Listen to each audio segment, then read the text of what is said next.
Hey, YouTube, give me 1 second while I start up Instagram. Hello, good evening. I hope everybody is doing well. It is Thursday, um, September. It's been a wonderful day. I hope your week has been wonderful. It's almost Friday, guys. Hang in there. Um, just trying to get my title in for Instagram, and then I'm going to do my introductions just in case y'all know who I am. Okay. All right. Here we go. Let me edge myself away from some of this glare. And what is this? On-site set rearrangement. All right. Okay, hello everyone. Welcome to my weekly live stream broadcast. Originally, it was just for you. I was on Instagram only, and then I thought I was going to switch over to YouTube, but now I'm just doing Instagram and YouTube and giving you the best of both worlds. For those of you who do not know who I am, my name is Natalie Pierre-Lewis, and I'm the owner and operator of NPL Consulting Firm, LLC. Hello, Sonora 066. I help entrepreneurs set up strong legal foundations for their businesses by teaching business and legal concepts in plain English. So what does that mean in plain English? It means that I help you get your business paperwork together, registration, contracts like we're covering today, trademarks, how to manage the basics of managing your money, how to hire employees. I help you with all of that. You might be asking what my qualifications are. Well, I have been a licensed attorney for over a decade. I have started multiple businesses for myself and others, both online and brick and mortar. I've had many careers in the areas of law, entrepreneurship, education, hospitality, and administrative support. And most important, I am very passionate about making business and legal education as accessible to everyone as possible. Not everybody has the time, money, or desire to go to business or law school, but a lot of people have really great business ideas. When you have people like me, who like to teach, and you got the internet, you can make your way through it with a little bit of elbow grease. Okay. You can check out all of the stuff that I do at like my podcast, where I interview people in unique areas of industry, and my blog where I talk about, my trials and tribulations and wins as an entrepreneur. You can find all that at linktree/NPL Consulting Firm. That is also where you can book a free 15-minute consultation with me. Okay. This week, we are going to be talking about how to write a contract. All right. And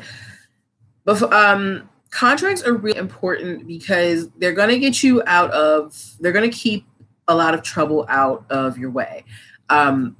Contracts help you. I'm going to tell you two quick stories. Okay. One, my sister's a makeup artist.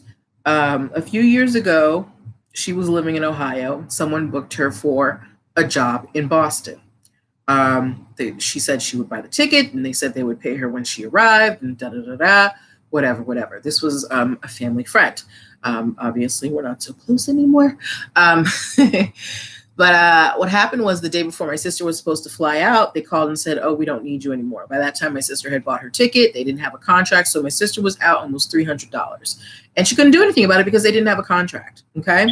A contract is going to keep you out of that. Another quick story. I get my lawn mowed every... Hold on, YouTube. All right. Sorry, Instagram. Give me a number one if it came back for you, Instagram, before I start my second story. I'm gonna YouTube. I'm sorry, I put my phone on Do Not Disturb, but I don't know why it came through. Okay, awesome. So, second story. I get my lawn mowed every couple of weeks. I have a standing appointment with a person who lives on my block, and every 2 weeks he's supposed to mow my lawn, and I pay him $55. Sometime back, we had a lot of rain, so it was not possible for him to mow my lawn. I think it was almost 4 weeks before he could mow my lawn, and it was a lot of grass. So, whatever, I'm not thinking anything of it. So one day he comes and he mows my lawn, and I'm like, okay, he mowed my lawn. And he comes up to my door and tells me that I owe him $80 because, it took a long time and the grass was high. I'm like, first of all, it's not my fault that, it rained and you couldn't mow the lawn. And I never agreed to $80. So I'm not going to give you $80. I will give you the $55 that we agreed upon. Okay. So those are two quick stories about why contracts are important. Okay. So today we're going to cover the basic parts of a contract, who can get into a contract, what you can contract for, all that stuff. And there's also going to be kind of a quick rundown of the questions you should ask yourself when you have a contract in front of you, or you want to write a quick one up. Because while you can go online and get a template, honestly, you can write a contract in a few simple, quick lines on a piece of paper, and it will be held up in court if it's done right. Okay. So let us get started. We are going to be using my contracts ebook. You can download it for free at the link in my bio, linktree/NPL consulting firm, linktree/NPL consulting firm, linktree/NPL consulting firm. Okay. So let us start with what a contract is, first of all, okay? A contract is an agreement that is enforceable by the law. It can be written, it can be spoken, but written is always going to be better for you. Because it's like people talk, you talk, but if it's not on paper, people's memories fade, things like that, and it had on paper is just better. You can make a contract for anything legal. You cannot make a contract for drugs or, sex trafficking or any of that, whatever. You can agree to a contract as long as you are legally capable of doing so. And we're going to talk about that. Now, a basic contract is going to have 3 parts. You're going to have offer, acceptance, and consideration. Okay. So when you have a contract, there's always going to be an offer, and an offer is a promise in exchange for payment. So let's use my lawn mowing thing, okay? I will mow your lawn for $55. That is an offer, okay? Because I said I'm going to perform a service for you in exchange for money, okay? Now, within that, I will mow your lawn for $50. You have to there's something in there that's called consideration.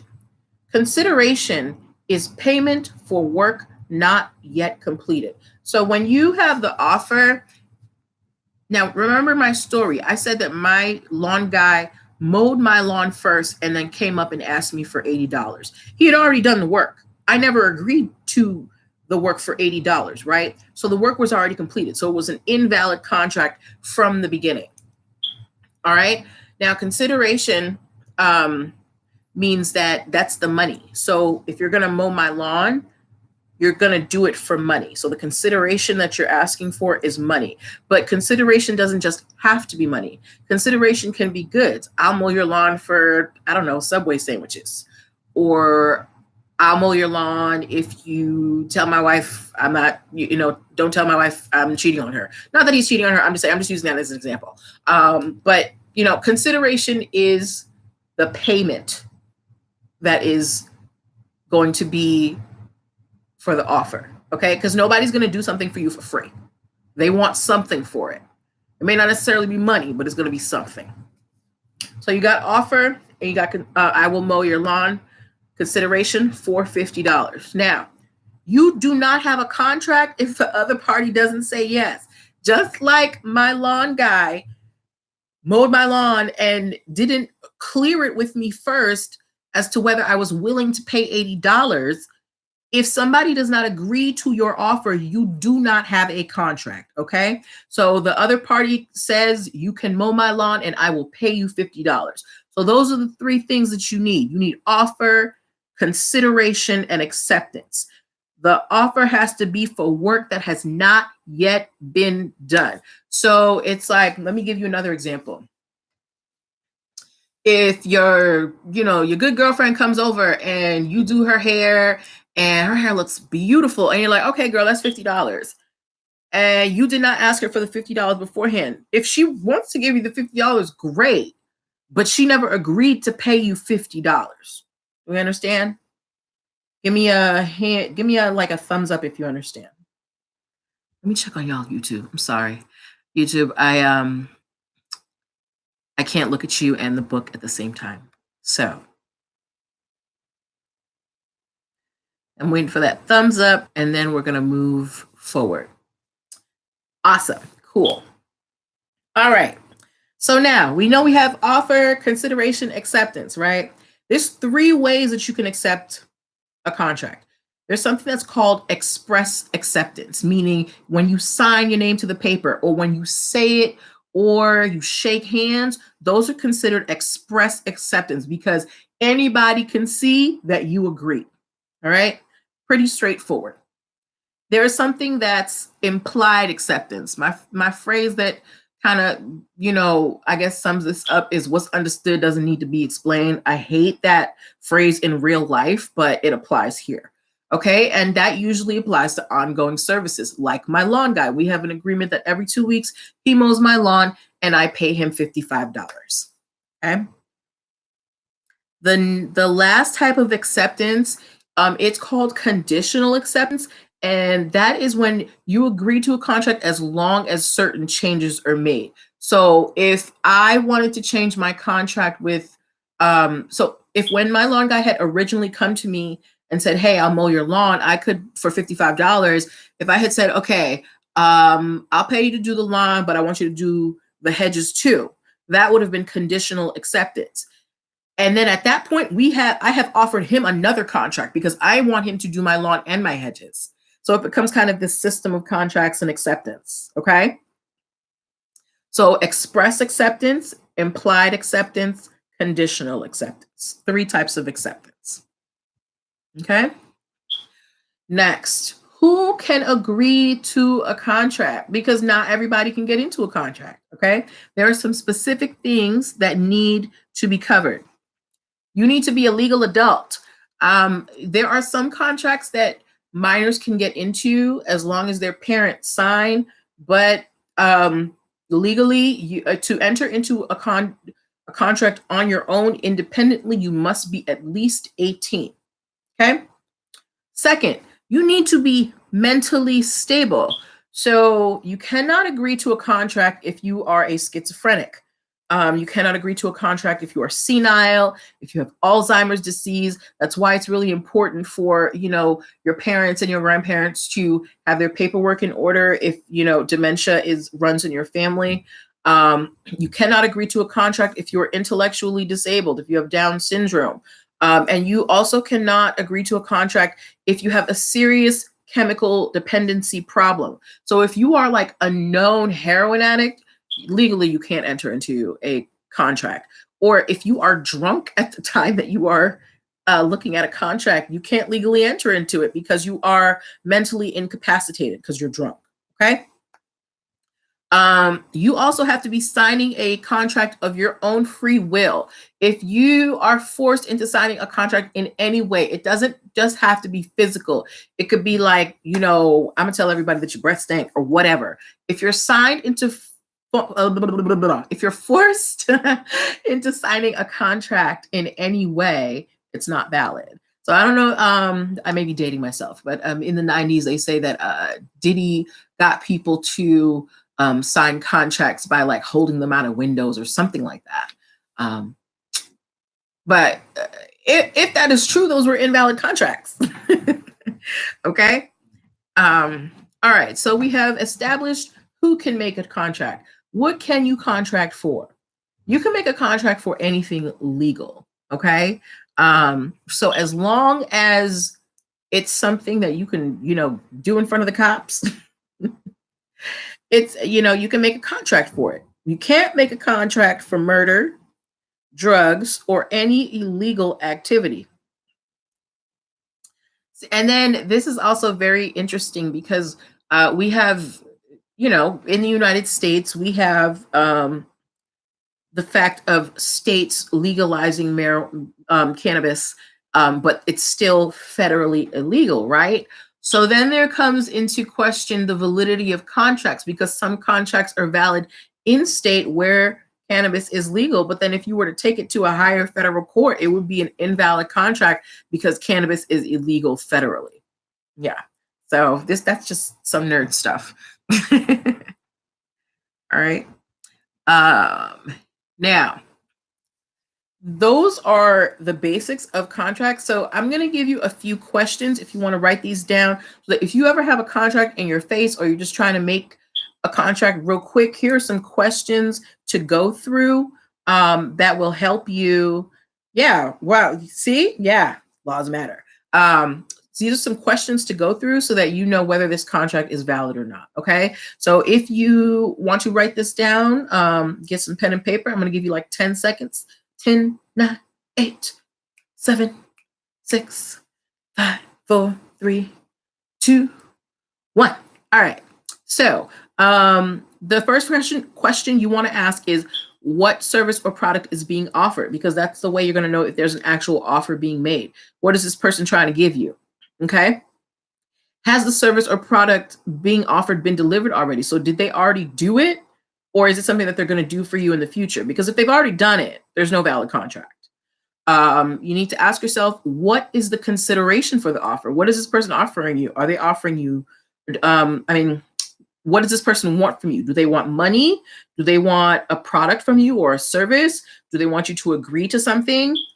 So you need to ask yourself, what is the consideration for this offer being given to me? The next thing you need to ask yourself is, has there been acceptance? So you need to ask yourself, has there been express acceptance? Has somebody signed something? Has somebody said something or shaken hands? Has there been implied acceptance? Has there been conditional acceptance? All right. So go through that. Okay, there's acceptance. Are both of these parties legally capable of entering into these contracts? Are both parties at least 18 years old? Are they both sober? Are both parties legally sane? And is everybody signing of their own free will? Okay. So these are the questions that you're going to want to ask yourself when you are reading a contract, or if you for some reason you need to write a contract between you and somebody else. Because sometimes it just happens. I just had to do one this week because a colleague of mine, we're putting on a workshop and there are costs that we have to split. So we created a partnership agreement so that it says, exactly what we're responsible for, our costs, how much it's worth, all that. And I used the same questions that I'm giving you guys. This is what I do to go through my contract. So I make sure all my T's are crossed and my I's are dotted. All right. So I have to replace, no. Yeah, actually, give me until tomorrow. If you downloaded the contracts ebook, I actually, those questions that I gave you, I have them on a separate sheet. I'm going to add them into the ebook. I'm going to post a reminder on my feed tomorrow so that you can re-download the ebook. I totally forgot to replace it in my Dropbox. What was the second? What, Sonora? Yeah, so I'm going to put replace the current contracts book with the one that has the questions in it. And that will be up by tomorrow morning. The second question was, my dear, has the service or product being offered been delivered already? So if somebody comes to you with an offer, are they saying, hey, I just did this, pay me? Or are they saying, hey, I'm going to do this, will you pay me? Does that answer your question?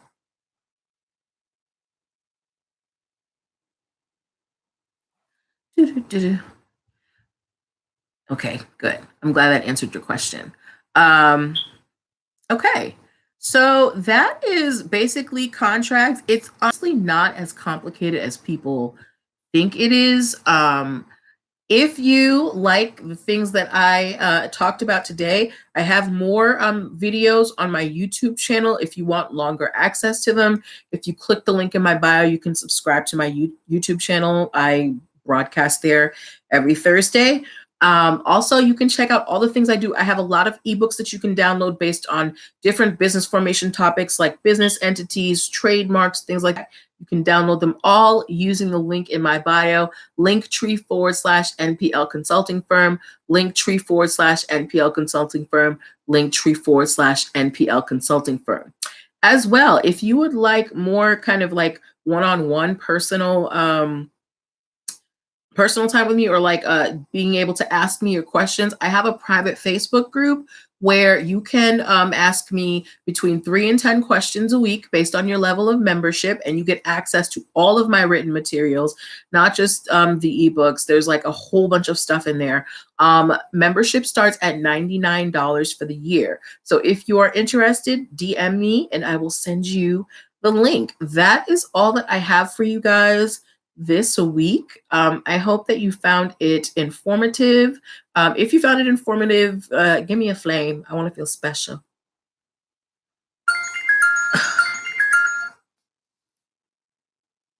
Sorry, my mama just called.